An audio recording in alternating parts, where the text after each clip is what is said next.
always catch me going and getting. You'll always catch me on my Killer Instinct machine because it's one of the few opportunities I get to actually go and stand and play at it because it's my favourite game. I remember the first time I saw Killer Instinct at Starport, because that was like the place you went on a Sunday, wasn't it? Stourport was the first place I ever saw it as well. Yeah, and it was the first. It was the first Starport. Actually, it was the first time I saw a lot of things.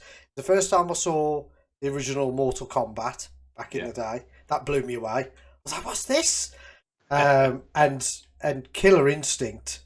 You know, the first time I saw that, I was absolutely in love with that game. Yeah, it is amazing. But yeah, there's the old arcade where the fair was.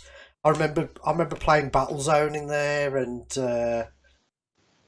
you know, Super Sprint, and you know, all the old classics. Well, see, people forget, for us inner city boys, like we didn't, unless you lived in like the major cities, like well, there was. But then again, Birmingham was poorly served, but London especially, they had like, you know, big arcade installations in centres and things like that.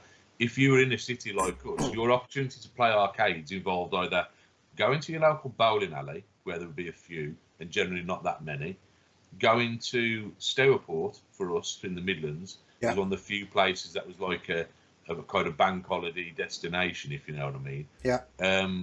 Or it was when you went on holiday, you know, you went to the beach or something. There's loads of seaside arcades. Yeah. Well, yeah. That, I mean, for me, because I think I'm a little bit older than you. It was going to the Chippy. Oh yeah, there was definitely the odd one. You go to the Chippy. Yeah. And staff there would be annoyed at you if you say you buy like a scallop. Yeah, I'll have a scallop. I'll stand there. Yeah. I'll stand there forever, please. Yeah, so we had that. Starport was a staple, definitely, every Sunday. I mean, we had Clent as well. Did you ever manage to get to Clent? No, never been. Yeah, we had Clent up the road, which they got right. The arcades they had in there. They had the old big black and white Sprint machine in there, which I remember. Yeah, I know. Yeah. I'd love to know what happened to them games before they shut it down. And in Crowley Heath as well, we had the cinema, the Royal Cinema. And cinemas. Yeah. That turned into an arcade for a while. Well, the thing is with the inner city arcades, they always fell victim to the obvious problem, which was that immediately after the golden age ended, so the early 80s, once you go into the silver age, any inner city arcades tended to be the hangout of undesirables. And I remember the few arcades that were in the inner city. There was one in Bilston called Majestic, which is a place that we used to hang out a lot. Sunny Bilston? Oh yeah, Sunny Bilston. And the way that was structured was like the front was fruit machines, and it was technically you had to be 18 to go in. Yeah. What they ended up doing was knocking their storeroom out just past the attendance kiosk, and they started filling that with vids at the back, and they would only let the local kids in who, like, you know, had been pre-approved or whatever. Yeah. And that was okay, but then, like in Wolverhampton, we had Broad Street Amusements. That was the first dedicated arcade I remember when we started going there, and I was about 10. So that would have been about 1990. And at that point, it was when fighting games were starting to come out, and they started to, you know, Street Fighter was arrived in 1992. So in 1991, 1992, it was just full of, like, you know, hooky Street Fighters and Mortal Kombat and wherever else. Yeah. And unfortunately, that place was a cesspit. It was a dive anyway. Oh, the people who ran it didn't care less, and you just used to get mugged in there. It was right. There were stabbings and all kinds of stuff, and it just wasn't a very nice place. They also turned one of the old cinemas into it was Garrick Street Cinema. They changed the old Odeon Cinema into no, it wasn't Odeon. It was just Canon Cinema. That's how far back it was. Right. And that they changed that into an arcade. And that was even worse. That was just full of hoods all the time. So, like, going to the arcade wasn't a pleasant experience in the inner cities. The few you were allowed in as a kid, they used to let anybody in because they needed to make the money. So whoever was in there spending, whether they'd stolen it off other kids or what, they didn't care. as long as money was being put into those machines. And there were always crap machines in those kind of places. If you wanted to play good machines, it'd either be our local working men's club. They always had 2 machines in there. They always had a cocktail and an upright, and it was brilliant because like the cocktail would have something like Ring King on or Galaxian or something like that, and then the upright would tend to have the kind of I mean, you get into like the later 80s stuff, but like I remember playing Moon Patrol on it first there, Rygar, and then there's just loads of different games. They'd always swap them out, like some classics there, yeah. I know, yeah. It's like, and that's where a lot of my memories come from. Because on a Saturday night, of course, we'd always be down there, and I would live on the arcades there. My dad would be in there getting pissed, and I'd be sat out in the lobby waiting on the arcade, watching all the other kids play, waiting for my turn. You know. Yeah, so. I was the same, mate. Exactly the same. Whether we went to the Labour Club or the Liberal Club. Yeah. Or going to the pub on a Sunday. So every working men's pub had. They all had an arcade. Yeah, I mean the pubs had them for a while, but then they soon kind of dropped out the pubs. Well, they were mainly the cocktail ones, they were. To my knowledge, cabinet. Yeah. And you know what? You can't beat a classic British cocktail because they were based more on.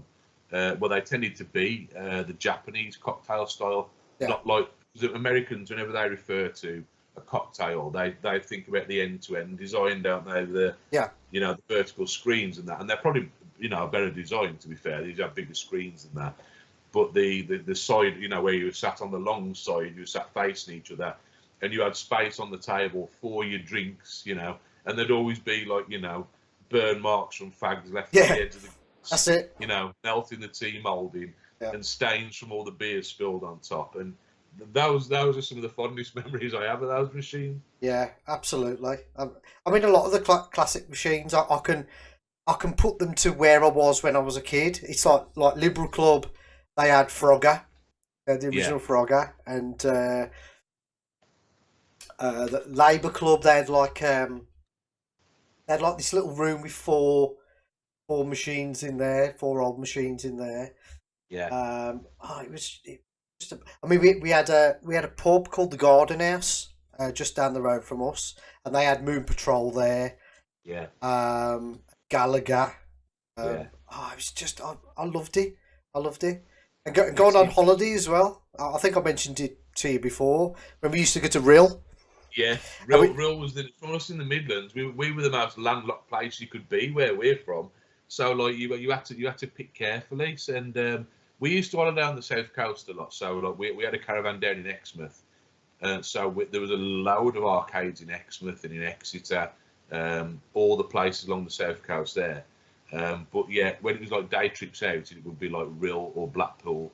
The other one, once I actually started driving myself, the other one, of course, near to us is Weston-super-Mare. Oh. It's a little bit further technically, but it's just straight down the motorway, so it was an easy jaunt when you're in your first car, Yeah. Oh, Weston, always going down Weston. Weston's great. He is fantastic, man. Yeah, Weston was the first time I saw, when we went down to Weston, it was the first machine, the R360 machine. When I saw that, I've got an old picture of it somewhere, which I need to find out. I was with Jay at the time. Oh, were you? Yeah. And having a go on that. And I think back then, it was £2, which was a lot of money back then. Ridiculous amount. Yeah, I'd have only been about 15, 16 maybe. Sounds about right. Yeah. It was about 92, I think. Yeah. And it completely blew me away. Absolutely blew me away. It's crazy. And the first time I saw the hydraulic version of Buck Rogers, did you ever get to see that? No, never saw that. Yeah, that was at that was at a Haven site in Talaka near Prestatyn. Yeah. But yeah, all these machines, whenever I go to your shows and I'll see a particular machine, those memories come back, and I'm like, I remember where I was the first time I saw that machine, and it's good. It's good to have that, isn't it? So these memories are good. That's part of my inspiration. I mean, I think I've spoke to you about like the books that I'm working on, and one of the books I'm actually working on is telling arcade stories about the first time we encountered certain arcade machines, where we found them, what the experience was like. And loads of people have sent me tales that are going to be told in that. And they'll be very much like, we're talking about. And a lot of the places people will remember. And I'm sure a lot of other people will remember the same machines from the same places. It's always interesting to think where those exact machines ended up, because some of those machines are so obscure, you would only have seen them at a very few places in this country. Because you've got to remember, our arcade history is very different to the rest of the world, because we didn't tend to get original machines very often. The very first couple of machines we did, but then there were often stuff built on license, like Brent Leisure was one of the big ones in the UK. They built a lot of machines on license from the original manufacturers in Japan or America. So we had our own, our own versions of bespoke machines, but most of our history is around, generic jammer cabinets. We had the old woody types, with your faux wood grain on the side. That was the kind of stuff we really grew up with in the 80s in this country. Nothing tended to be original, and so when you did see an original machine that was something special, like you say, the R360, or like the hydraulic ones like Outrun and things like that, there were very few of those imported over here, and that's why they're so hard to get hold of now, because I'm sure the ones that were either exported again once they went past their usefulness, or ended up in landfill, which is sad to think. But it really is. I mean that same arcade at Haven. I mean, they had. I remember playing Kung Fu Master in there. ER Kung Fu. They had the hydraulic. They had two more hydraulic machines. They had Enduro Racer in there, and Space Harrier. I mean, Space Harrier hydraulic was just out this world. Absolutely out this world. And Zaxxon in there, and Popeye. All these machines. Just when I see them. The place where we had our caravan, I can still remember in 1990. I remember it was like one of the last years we had the caravan there, and I can still remember the arcade we had on site. Yeah. I can still remember machine for machine what machine was in that arcade as I looked around the room. They had one of the few machines that originally in there was the 720 degrees machine, which obviously the skateboarding one, needed its own machine because of the custom joystick.